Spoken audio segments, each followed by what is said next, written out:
Greetings. Welcome to another broadcast. I have a testimony. I'm your host, Brother Willie Muhammad.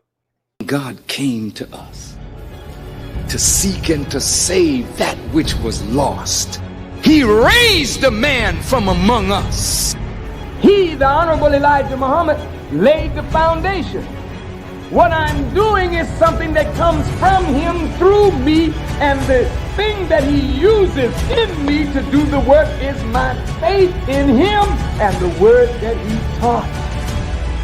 To produce men and women who wanted to clean up their life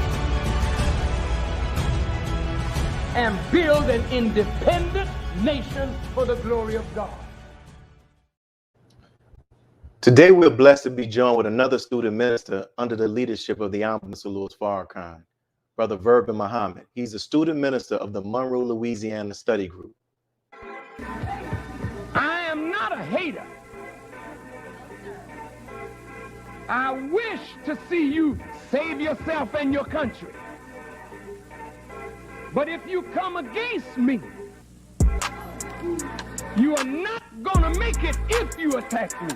You have the weapons, all right, to kill us all, if it pleases Allah. But Allah has the weapon of the destructive force of nature. And we don't mind if he kills a few of us. And we work hard to make the program successful. Greatest gift of all. Thank you so much. And may God continue to bless you. Assalamu alaikum, dear brother, and thank you for joining us. Walaikum salam, Brother Willie. Thank you so much for having me on your show today. Yes, sir. So, I'd like to get straight into the interview, so let's get right to it. You serve as a student minister under the leadership of the Honorable Minister Louis Farrakhan in a city where the temple during the time of the Most Honorable Elijah Muhammad was attacked, and one of his ministers was beaten and almost killed. So can you talk about how it feels to know that you serve in a city where I believe it was a sheriff or a state troop at that time had said that the Nation of Islam would never exist in the city of Monroe again? Yes, sir. It actually was the city chief, the city of Monroe's chief of police, who actually said that he told, he put it in the paper on the news that Islam would never be established in the city of Monroe, Louisiana. Brother Abdul Biar Muhammad, as you know, served in Monroe as the student minister here, or the minister at the time in Monroe. And he did a great work here to establish the temple at that time. To follow in those footsteps, Brother Willie, is just humbling. And those who served in this capacity before me, I just stand on their shoulders to continue to do this mighty work to establish Islam in this city. In addition to you serving as the student minister in the city of Monroe, Louisiana, you have also held several elected positions there. Can you talk about those positions you have held and what you accomplished when you were in office?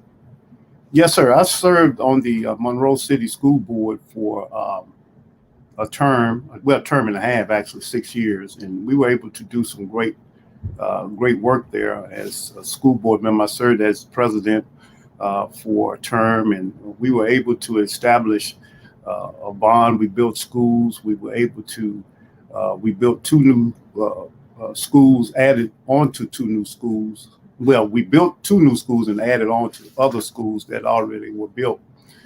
We actually put down turf on about football fields. So we were just a great voice for the community. And then, of course, being a Muslim, we always want to speak on the side of the poor. We were able to do that. Good. And, it's interesting. We started off talking about Brother Biar being there and the police chief at that time stating it on record that the Nation of Islam will never return. Like in your conversations with Minister Biar, what has he said to know that you all have proved that officer wrong?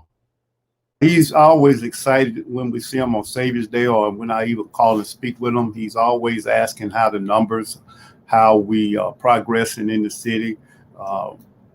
Matter of fact, the city has never had a number. Brother B.R. told me that during the time he was here that Monroe had qualified to become a mosque, and they were waiting from headquarters from the Honorable Elijah Muhammad, the National Secretary, to confirm Monroe as a temple. But in the process, or in the interim, there when the police stormed the mosque and the whole believers were scattered. A lot of the believers left and went west. Some of the believers actually from Louisiana went out to California, Compton, Las Vegas, and Los Angeles, and they were very instrumental in helping to establish those mosques or temples at that time. And of course, Minister B.R., left after he received medical treatment and was exonerated from the Supreme Court. He wound up, Elijah Muhammad sent him to Miami, Muhammad Mosque number 29, to be its minister there. Where he went to New York for a while. He worked along with Minister Farrakhan in Temple number 7. I think he was over the Brooklyn Mosque at that time until the Honorable Elijah Muhammad actually sent him to Miami. Just shared a part of history I was unaware of. I didn't know that he spent some time in New York and also in Brooklyn. And it's like coming full circle, with that taking place decades later, you were able to present and watch the Honorable Minister Louis Farrakhan, who was a student of the Most Honorable Elijah Muhammad, get presented with the key to the city. Can you talk about how that came about and just the overall backlash that followed? Well, that whole situation there, Brother Willie, was very instrumental by the former mayor of Monroe, Louisiana, which was very cordial to the Muslims. He didn't know the history of the Muslims and the police here in Monroe. And once I began to share with Brother Mayo the history that the Muslims had here in this city and how long they've been here, he was very moved and touched by that. Of course, Brother Student Minister Nuri was dispatched to Monroe. We were attempting to bring the minister to Grambling, but he sent Brother Nuri instead. And Brother Nuri came in and out of Monroe several times, and it was actually 2 keys. Mayor Mayo gave Nuri a key. And that key was for Brother B.R.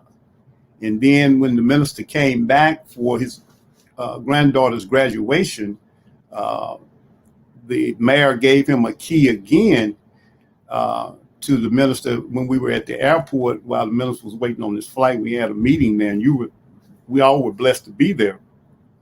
But the backlash was that, who is this man, the Mayor Mayo, to give a key to quote unquote anti-Semitic leader? And so there we go. We had to begin to defend the Honorable Minister Louis Farrakhan, his character, and we had to begin to answer to the media and all of those who were criticizing the minister and the mayor. Well, number one, the minister coming to Monroe, and then number 2, the mayor giving not only 1 key but 2 keys.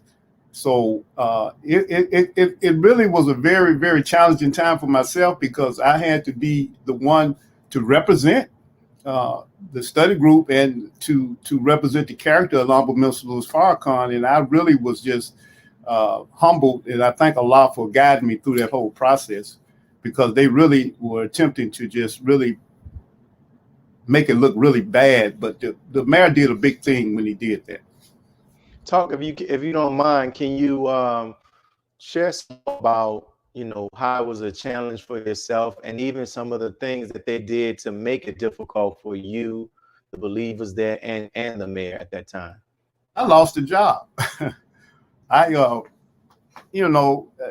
Quran says, do you say you're going to believe and would not be tried? Well, my job was in jeopardy because they saw me on the news defending Minister Farrakhan, and they didn't actually know I was the minister here, because I never, talked about it, because I learned a lesson from Brother B.R. He said, work underground, work work underground, and then when you're able to, like Minister Farrakhan did, work under, and then it's send the root down. So once they found out that I was here in this city representing the Honorable Minister Louis Farrakhan or one of his ministers here, they called me into the office and said that they are in the bad. The employer that I was working for said they are in a bad position, and they're going to have to let me go. So I filed a lawsuit and everything, but they upheld their position, and so I was able to move on from that. But it was very, very challenging after that. Yes. Wow. And brother, I didn't know that you. I knew about the controversy and the backlash, but I didn't know that you ended up losing your place of losing your job based upon that. But how's the mayor, the former mayor, doing? Because I know he didn't win his bid for re-election. Well, they actually used the minister's visit and him giving 2 keys to the Honorable Minister Louis Farrakhan as a reason for them to and they were able to shift the dynamic with the Black people. And he didn't win re-election. Of course, he served for 19 years.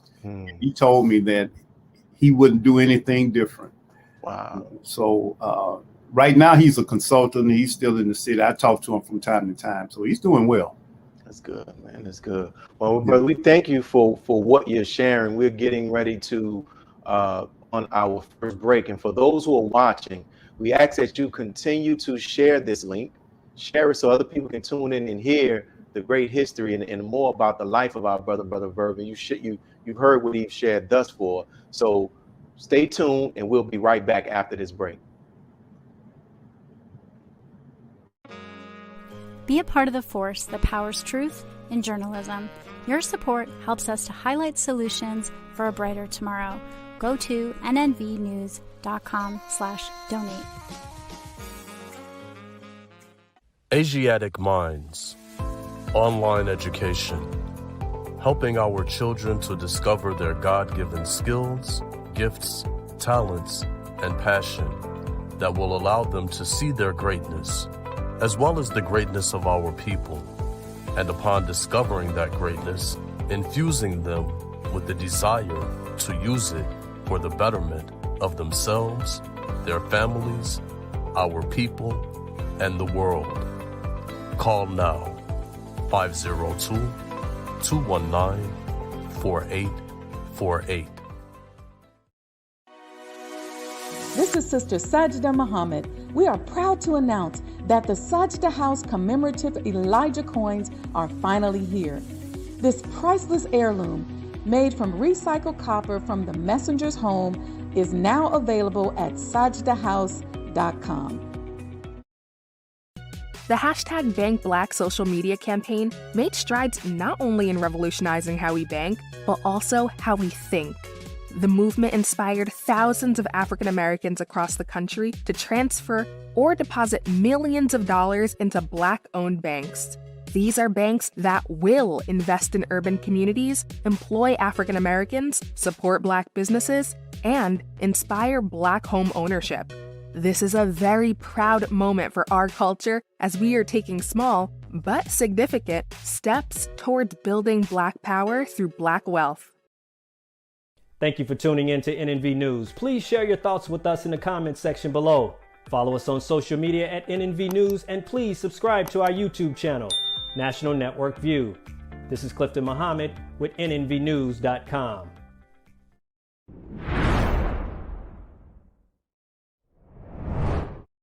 We're back, dear brothers and sisters. If you were in from the beginning of the show, you heard the very powerful history that our brother gave. So we're here with Brother Willie Muhammad, student minister of the study group there in Monroe, Louisiana.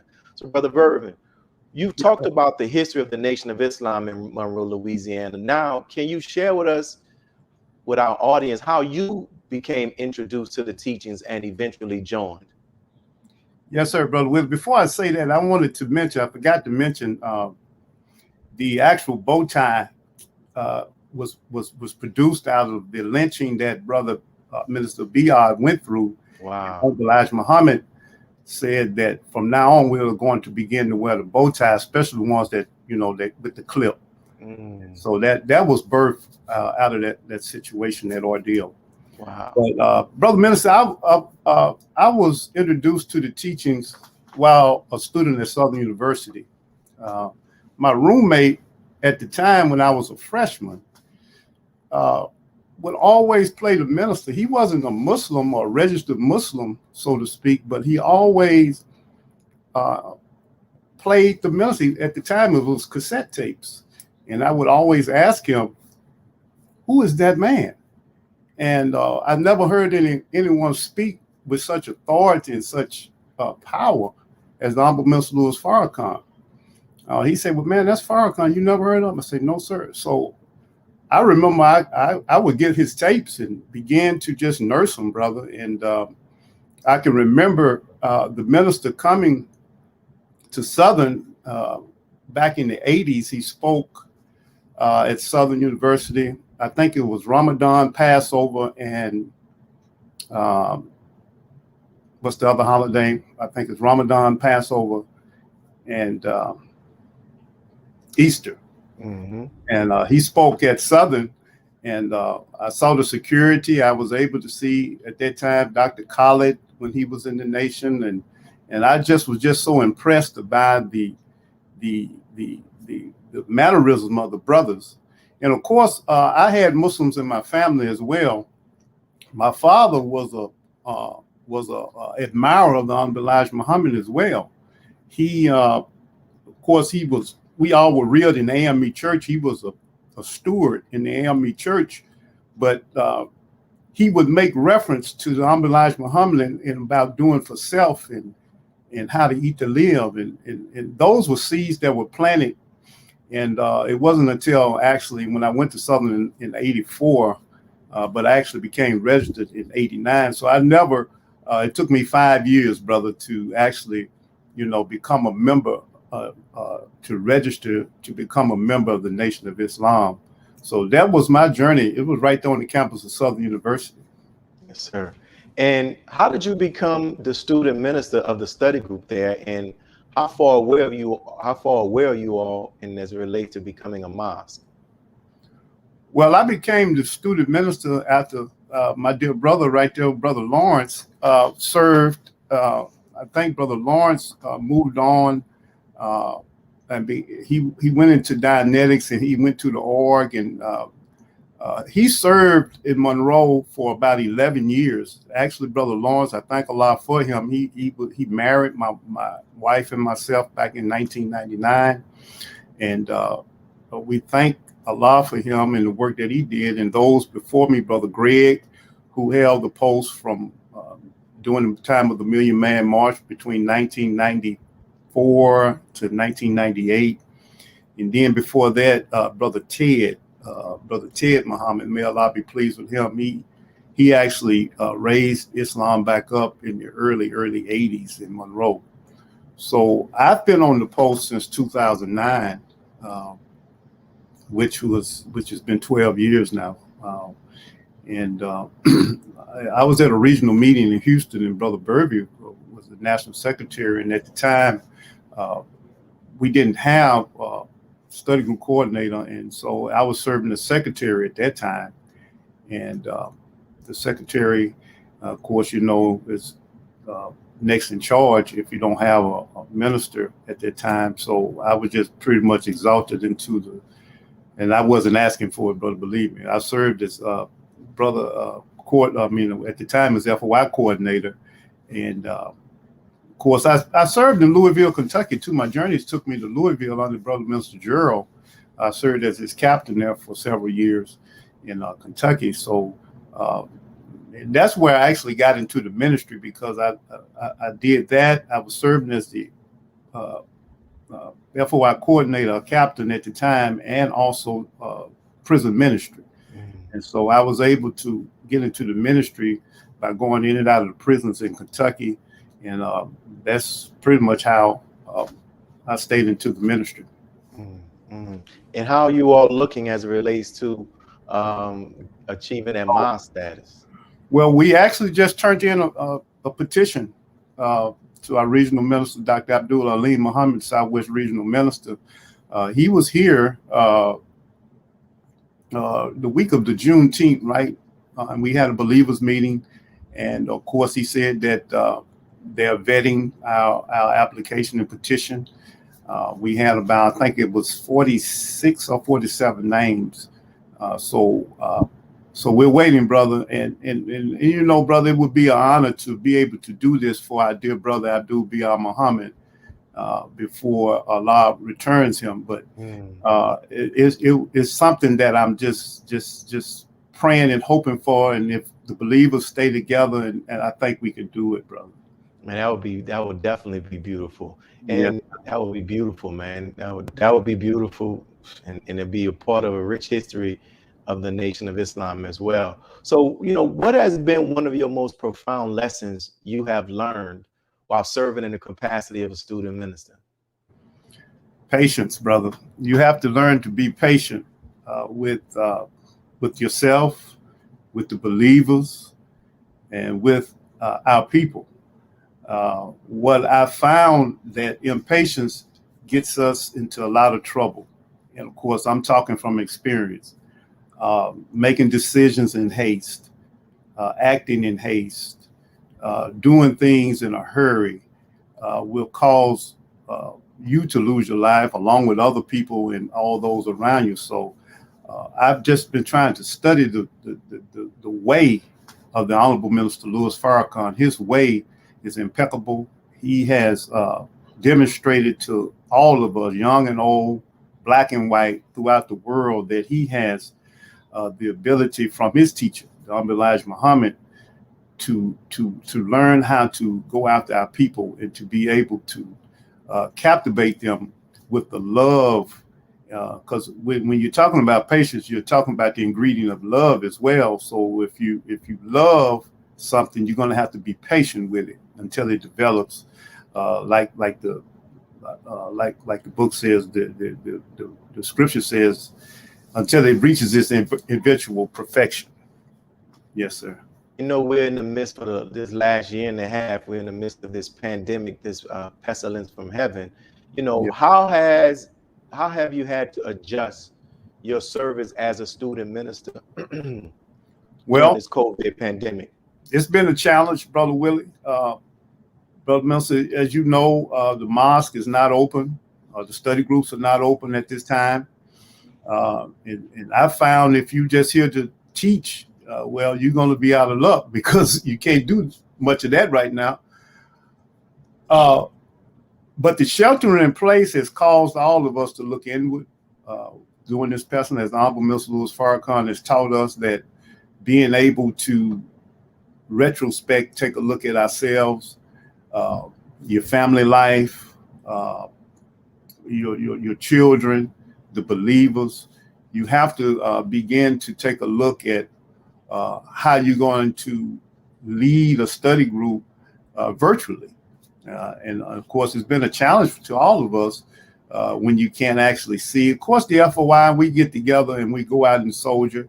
And that's been a blessing, you know. Of course, now we're out in the field on Monday nights. But sometimes as a community, we haven't come together. We just came through Ramadan and we wasn't able to, you know, break fast. I mean, we did it virtually, but it just wasn't the same. So we just have to come up with new ways and new ideas to make it through this challenge in time. And I think that once we get on the other side of this, brother Minister Willie, I think we're going to be better. We're going to be stronger. And those who can endure it till the end will be there. What advice would you give to other student ministers over a mosque and over a study group during this time? Again, continue to study, continue to fast and pray. Don't get weak, don't get weary. Know that we are in a fight that we've already won. All we got to do is just show up for the fight. And of course, you know, if other you know, when I listen to other colleagues of mine in this work, we all are soldiering. We all have the same issues. This gun violence is very rampant. Just be a voice for the poor. Be a voice for those in our community that continue to be voiceless. We've had some serious killing, black on black, police killing us in custody. So I would just encourage those who are in the ministry to just continue to speak for the people, speak for the poor, and just echo the words of the Honorable Minister Louis Farrakhan and begin to just continue to be that light, be that beacon light in this darkness, in this dark hour that we're in right now. Yes, sir. And we appreciate those words that you have shared, my brother. And we're coming up on our next break, brothers and sisters. For those who are watching, please share this video so others can tune in while it is going on and hear the interview and hear the testimony of our brother Verbon Muhammad from the Monroe Study Group in the state of Louisiana. Make sure you hit the like button, because when you hit the like button, it affects the algorithm so more people are able to see this across their feed. So we're going to pause for some announcements from our public sponsors, and we'll be right back. Be a part of the force that powers truth in journalism. Go to nnvnews.com/donate. Worldwide, 24 hours a day, 7 days a week. Download the Final Call Radio app and take us everywhere. On your phone, on your computer, on your tablet, on Instagram, Facebook, and Twitter. You can also log on to finalcall.com and click the Listen Live button, or finalcallradio.com. Final Call Radio, the official voice of the Honorable Minister Louis Farrakhan and the Nation of Islam. Please share your thoughts with us in the comment section below. Follow us on social media at NNV News, and please subscribe to our YouTube channel at National Network View. I am Anissa Muhammad with nnvnews.com.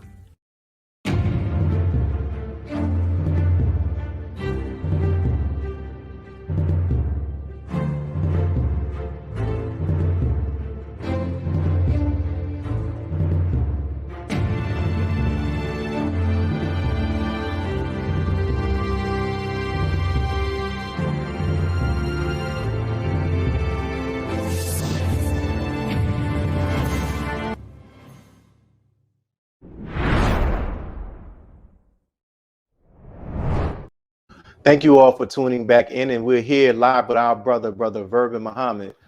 He's a student minister in the city of Monroe, Louisiana. So for those who are watching, make sure you hit that subscribe button, not later, but make sure you do it right now, and leave your comments in the comment section. Let us know what you're thinking about what our brother has shared.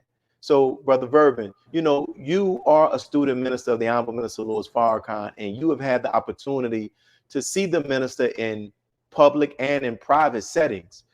If you had the opportunity to testify before the world 3 qualities about the Honorable Minister Louis Farrakhan, what would those 3 qualities be and why? Well, number one, again, would be love. That would probably be the top of all. His impeccable love for his people, for his family, for humanity. I just can't express the appreciation of a man that loved me beyond the fact that I didn't even love myself. So I would just say the fact that his love and how love was nurtured in him by his teacher, the Honorable Elijah Muhammad, because sometimes love, that quality, we take it for granted. But what the Honorable Minister Louis Farrakhan, and I wrote it in a letter to the media when the minister came through, when I was under all of that controversy about the mayor giving the key, that his love is personified, meaning that his whole person, his whole makeup and his whole being is love. And I would say number 2 is his character. His character is sublime. His morals are sublime. His character and morals and all of those qualities of someone with impeccable character is displayed when you see him, from his dress, from his appearance, from the way he handled each other, how he handled us, and he's trying to instill that in us so we can handle each other in the same way that he handles. And I would say number 3, his sacrifice. The Honorable Minister Louis Farrakhan sacrificed so much. from his family, from from his from being away from his family and building this nation. The sacrifice that he went through when he was a student minister over New York, covered behind the assassination and the death of Malcolm X. His sacrifice that he put into this whole work centered around the Million Man March. That took a tremendous sacrifice. He toured this country from coast to coast, north to south, east to west. This whole 3,000 by 2,000 miles, Honorable Minister Louis Farrakhan has sacrificed not only his health, but his life for us. So I would say those three qualities, brother minister, that his love, his character, and his sacrifice. You kind of touched on this in your response, but I wanted you to share some more with us. You know, what would you say has been the Honorable Minister Louis Farrakhan's greatest impact on you? How has he impacted your life personally? He's caused me to become a family man. Even though my mother and father were together, they weren't Muslims. They wasn't, they were together, and I was able to see a couple, but the way that the Honorable Minister Louis Farrakhan produced spiritual men and spiritual women that fall in love with each other on that level, spiritually. I think that was a big impact. And, you know, for me to see a man who was sacrificed and then was able to continue to be a family man, I think that speaks volume. You know, Mother Khadijah is a very, very special individual. She's a special woman to be able to, you know, share her husband with the whole nation. So I think, brother, that he has helped me to become a family man. Yes, sir. I recently saw that you were present when our Southwest Student Regional Minister, Brother Abdul Halim, when he was visited in Shreveport on like a week or so ago to participate in the Rally for Justice. Can you give a summary about what was the purpose of that meeting and just how did it go? Impactful. Of course, the student Southwest Regional Minister, when he made it to Shreveport, of course, he's been touring the region. He started in Tulsa, Oklahoma. Of course, he came here to Monroe and then Shreveport. He was invited to Shreveport by some activists. That whole day was very, very special. From the rally itself, we were able to call together community leaders in the NAACP, grassroots organizations, and of course the Nation of Islam. We had some attorneys that were there, and we had the most important was the family of those who have lost loved ones. So what the people saw in us was unity, the brotherhood. I think that by us continuing to move out in such manners that it gives our people hope. And then that evening we broke bread. We had a beautiful dinner at the same restaurant that the Honorable Minister Louis Farrakhan, when he came through Shreveport and Monroe, Brother Anthony Williams, who has a steak and seafood restaurant, and they were just honored to have us there. And of course, our student Southwest Regional Minister is a beautiful brother, Dr. Willie Muhammad, who shared with us a lot of important Jews. We have to get organized. We got to get organized. We're going to have to begin to move in an organized manner if we're going to continue to be successful. So that's just a thumbnail sketch of what happened in Shreveport. And I know they were there. Can you, from what you know, and you can share, I know also there's a similar situation in your city as well, but can you talk about the two police incidents, that one that was the reason why he came to Shreveport, but also what you all are dealing with as well in Monroe? As you know, the Ronald Green case happened. He was from Monroe. Ronald Green, the Louisiana State Troopers initially lied and said that he crashed his car into a tree. And once the body cam footage came out, we found out that he was drugged, he was beaten, he was dragged on his face, and just he wound up losing his life in the hands of the Louisiana State Police. We've had another situation where a young brother, David Harris, who lost his life in police custody. They just came out last week and said that the officers didn't commit any wrong. The DA here said that there was no wrongdoing on the part of the officers. This young man was simply trying to get medical attention. His family loved one called the police, asked that would they take him to the hospital because he was having some mental challenges. And once he got to the hospital, they said that something happened. He became very combative, but he never got the medical attention. And we believe he died in the back of the police car on his way to the parish prison lockup, which is OCC. And by the time he got out of the car, he was already dead, brother. So those situations. Then we have other in custody deaths here. Where a gentleman was tased to death here at our local mall. And, we're fighting for justice for these families and trying to work with other organizations such as NAACP and attorneys that are representing these individuals as well.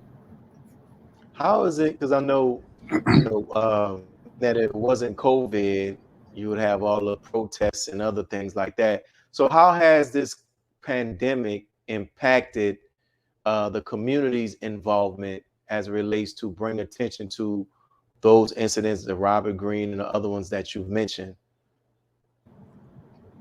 Well, I think that the COVID has played a significant role but at the same time, the Honorable Minister Louis Farrakhan has told us that success doesn't depend on numbers, and a lot of people, they'll protest it at their home, but they won't necessarily be out walking with picket signs or whatever. And of course, we don't believe in all that as well, but we do speak truth to power. And but I think the COVID has really made an impact because, number one, people are just simply fearful of coming out and joining, or they may just be using it as an excuse not to join us. So I guess it could go both ways. Have you had to give an assessment of just the strengths and even the weaknesses of the Black community in Monroe, Louisiana? What would your assessment be? The community in Monroe, as you know, throughout the state of Louisiana, Brother Willie, New Orleans, Monroe, Shreveport, Baton Rouge, these cities have produced some tremendous Black people. I think that the biggest challenge we have is the fear of being successful. And then we have a fear that has been imposed on us by our slave master. So what you have in Monroe, sometimes those who don't want to get involved for fear of their job, for fear of losing something that they think they have. But overall, there are some beautiful Black people in Monroe. As you know, this is the city that gave birth to Huey Newton, who was the Black Panther leader at one time before he moved out to California. He has a lot of people here in Monroe. So Louisiana has always been one of those states that have produced, as the minister say, the greater the suffering, the greater the product of those who will liberate our people. Wow. And that is definitely true. And I don't know if it was in Monroe or maybe Shreveport, the brother Stanley Tukey Williams was born as well. I know it was in Louisiana. I don't know exactly where, but I think it may have been Shreveport. And that is interesting, man. So we thank you for what you're sharing. We're getting ready to come up on our last break. And for those who are watching, leave your comments in the comment section. What are your thoughts about what you're hearing our brother share, just the history that he shared? And this is really further inspiring me to do these interviews because I know our brother, but just some of the things that he shared today was new for me to learn, that you are learning the same. So we're going to pause for some announcements from our public sponsors, and we'll be back to conclude this interview with our brother Verbon Muhammad, student minister of the study group there in Monroe, Louisiana, soon to be a mosque. Be a part of the force that powers truth in journalism. Your support helps to combat false media. Cash App NNV News. Asiatic Minds, online education, helping our children to discover their God-given skills, gifts, talents, and passion that will allow them to see their greatness as well as the greatness of our people. And upon discovering that greatness, infusing them with the desire to use it for the betterment of themselves, their families, our people, and the world. Classes begin September 1st. To enroll, visit AsiaticMinds.com. Greetings from National Network View. This week's Final Call cover story headline reads, "Separate and Be Saved. America's race problems and deadly race interactions are growing worse.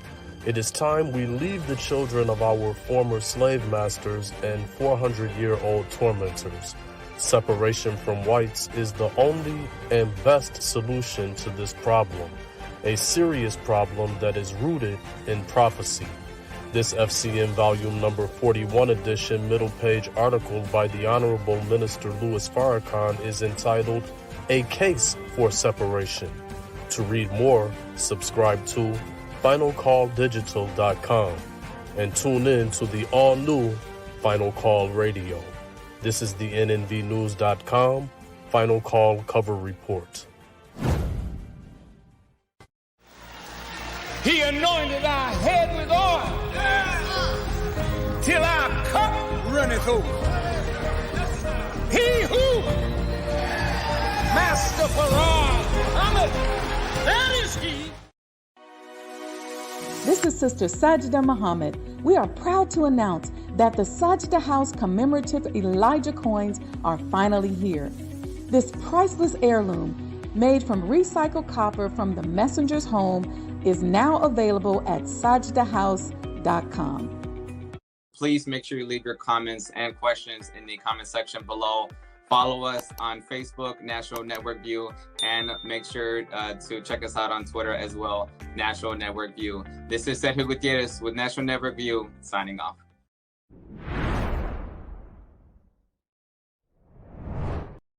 So we're back, brothers and sisters, with our brother Verbon Muhammad, who talked about, many of us, we wear the bow tie and we hear different things, but our brother shared how that actually began to be a part of our wardrobe. So it's here in the interview, and this is one of the reasons why we're bringing people on to get their actual testimony. Now, Brother Verbon, now you became a member of the Kappa Alpha Psi fraternity, a graduate chapter, right?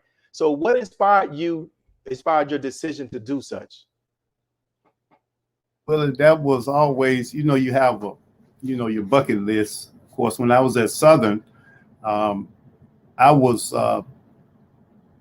wanted to pledge Kappa, and they wound up being placed on probation. And I think the line that I may have been on, I can't say, but I probably would have made it. But they wound up doing something to what they do on sometime on these college campuses. So they got suspended. So I went on with my life, and of course, my oldest son pledged at University of Louisiana at Lafayette, and he pledged Kappa. And he told me, he said, "Dad, it's never too late. You can always pledge grad chapter." And I've always had other Kappa brothers, my cousin, a lot of people in my family say, "Well, man, you can always do grad chapter," but it just never was an opportune time. Of course, you had to come up with that money as well to pledge. So I was very, very excited to wind up pledging several years, about 3 years ago now. So the rest is history. And how is that, man? Because I know some people see that, well, he's a minister, he's in the Nation of Islam, how he pledging and all that. And right. and I, before you answer that, they've asked the Honorable Minister Louis Farrakhan in the Twitter 2.0 book, and he was saying that believers can, So just how did you handle all of that? You look, I took all that into consideration because at the time when I was at Southern, I wasn't actually a member of the Nation of Islam. And I had to give it much thought. But I can tell you the brotherhood of the FOI supersedes all of that. Whether you're a Mason, whether you're Kappa, whether you're Alpha, whether you're Omega, Delta, Sigma, AKA, being an MGT and FOI supersedes all of that. And I was able to use that even when I was pledging. My line brothers knew I wasn't going to do certain things while I was pledging. So, and at the end of the day, after we went over, I began to explain some of that to them about some of the things that they asked you to do, but they never asked me to do that because they knew I was a Muslim. So I think it enhances. Only thing you can do is enhance that organization because, you know, in the interview they ask you not what you can do for Kappa, what can you bring to enhance Kappa, or whatever sorority or fraternity that you're pledging. So they are happy to have me, and I'm happy to be a part of Kappa Alpha Psi as well. Wow. And what would be your advice to any Muslims, any older Muslims who may be interested in doing such? If you've been approached by some members about pledging, you know, you just have to wade through and weed out some of the things that you don't do. And if it's something that you want to do, the Honorable Minister Louis Farrakhan, he inspired all of us when they made him an honorary member of Omega Psi Phi. And when I saw that allowed us to, who are members of the Nation of Islam, and then I began to find out there are several members who are part of a Greek letter fraternity or sorority. Of course, right here in our region, you know, the student minister in Dallas, he's a Kappa. And the coordinator and minister in Oklahoma City, brother Mario, he's a Kappa as well. And of course, brother Shah, he encouraged me as well because I was talking to him about pledging, and he said, "Well, brother, go ahead and do it. That's not going to take away from you being a Muslim. It's only going to enhance it." Those who may not know, can you talk about how these black fraternities and sororities, how they have contributed and helped the black community? Well, if it wasn't for the black fraternities and sororities, we wouldn't be able to make the gains that we've made. The fraternities, it helps with those who haven't had brotherhood or sisterhood. It gave us an opportunity to come together under a common goal. For us, you can see those who have achieved, those members are part of a fraternity of sorority. As we saw our sister, Vice President Kamala Harris, she's a member of the Alpha Kappa Alpha. So it only can be a rewarding experience when you become a part of that. And there's a sisterhood and a brotherhood unalike that will give you an opportunity to network, to begin to make connections, and it's really a bond that you create. So, and then for us as Muslims to be part of that, because I'm a part of a chat line with all of the members of the Nation of Islam that are Greek letter, and we create a beautiful bond with that. If we come together, Savior's Day, there's a workshop that we do, and we always come in, you give up your signs, your yo's, your omega signs or whatever. So it's all human fun. Beautiful, man, beautiful. And as we get ready to close, we have a few more minutes. Just what are some of your current goals for the city of Monroe as it relates to the work of the Nation of Islam and even the study group there? Well, of course, we want to continue to build the study group here into a mosque. We continue to recruit, we're fishing, continue to ask the believers to stay encouraged, stay connected, continue to keep motivating. Some personal goals, I like to travel more with my family. My wife, she always tell me that I need to do more. You know how it is, this work is so heavy. You have to step back and spend time with your family, and I need to do more of that. I would love to travel more. I would like to go abroad, but you know, if it means that you got to get this shot, well, I think I won't be doing that. So those are some things that I have on my list. I'd like to maybe even run for office again, depending on what the need is. So we'll take all that into consideration. I asked you several questions, but was there anything or any things you wanted to share, or you may have wanted to talk about, or you may have forgot to mention that, or I asked a question to bring out that response from you that you want to share right now? If so, well, I would just say that real brief that make sure that you give back to the youth. I do work with my local high school here. I do some radio broadcasting with them, with the football team. Your college, you make sure you give back to the institution that produced you. You know, I go back. I have a son right now at Southern University. He's in the band and majoring in computer science. Of course, my oldest son got his master's from Southern, so that's where my money going. So I would just always say, give back to the youth. Find some young people that you can pour yourself into, and you can reproduce yourself over and over again. So when Allah calls us home, brother, we'll be able to produce thousands of Brother Willies and thousands of Brother Verbons and thousands of little Farrakhans. Just continue to lift up the name and fight for freedom, justice, and equality. And how are the youth there in the city of Monroe? Well, the youth are, you know, they just like any other youth. They some of them are wild. Some of them just need some guidance. I remember when you came to Monroe with the conflict resolution. We had a great time, brother, with that, and we really need more of that. The conflict resolution is a big thing, and of course, you and I work together right here in Louisiana, and I thank Allah for you and for this show that you're doing, brother. So you're reaching a lot of people with this platform, and you know, the youth they just need us, man. They need our guidance, and there are a lot of parents say, well, I don't care what religion you are. If you can do something positive with my son or my daughter, here, take them. So that's where we are, because the school system really has failed us on a lot of levels, brother. Yeah. And I also know that you have experience in the insurance industry as well.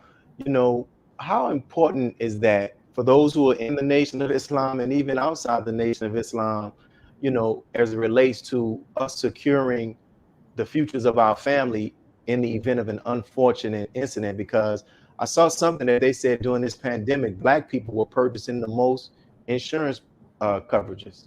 Well, you know, we react because we feel like this pandemic, somebody's going to die, or it has already affected us with death. But life insurance is something that's not for you, it's for your loved ones.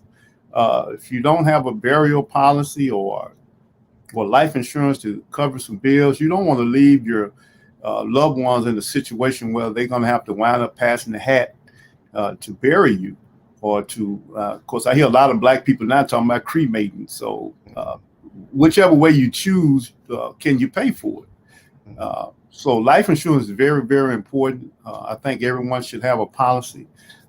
Everyone should need a policy.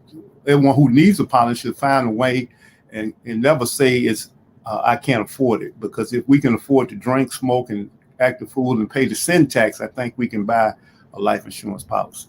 Yes, sir. And thank you, my brother, for accepting our invitation to be on this show. And we definitely enjoy the history that you've shared with us, my brother. And we pray that Allah blesses you all to make that mild status, because that will be a good closing chapter. Not even a closing chapter, but it'll be a good finish on that history from what has taken place, because you already proved the police officer wrong when he said that that will never happen. But look, you all are almost there to the mosque, and the Honorable Minister Louis Farrakhan representatives were given the keys there. So thank you, my brother. May Allah continue to bless you and your family. Yes, sir. May Allah bless you too, brother minister. Yes, sir. Assalamu alaikum.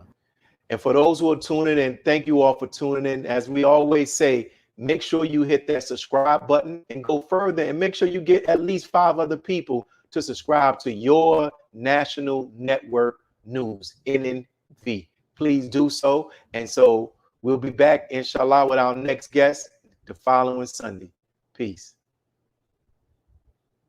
God came to us to seek and to save that which was lost. He raised a man from among us. He, the Honorable Elijah Muhammad, laid the foundation. What I'm doing is something that comes from him through me, and the thing that he uses in me to do the work is my faith in him and the word that he taught. To produce men and women who wanted to clean up their life and build an independent nation for the glory of God. Be a part of the force that powers truth in journalism. Your support helps to combat false media. Cash App NNV News.